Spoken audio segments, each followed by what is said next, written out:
ঝাড়ু কিন্তু আমরা সকলেই ব্যবহার করে থাকি। বাড়ি পরিষ্কার রাখার জন্য কিন্তু আমরা সকলেই ঝাড়ু দিয়ে থাকি। এই ঝাড়ুকে কিন্তু মা লক্ষ্মীর স্বরূপ বলে আমরা মেনে থাকি। আজ আমি তোমাদের সাথে শেয়ার করতে চলেছি যে ঝাড়ুকে কিভাবে তোমরা বাড়িতে রাখবে। ঝাড়ুতে যদি কোনোদিন পা লেগে যায়, সব সময় কিন্তু ঝাড়ুকে প্রণাম করবে, কেন কি মা লক্ষ্মী মেনে থাকি আমরা।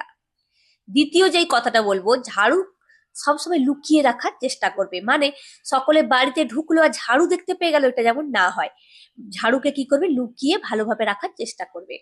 তৃতীয় যে কথাটা বলবো, ঝাড়ুকে কখনো লম্বা করে তোমরা দাঁড় করিয়ে রেখে দেবে না, ঝাড়ুকে সব সময় তোমরা শুইয়ে রাখবে।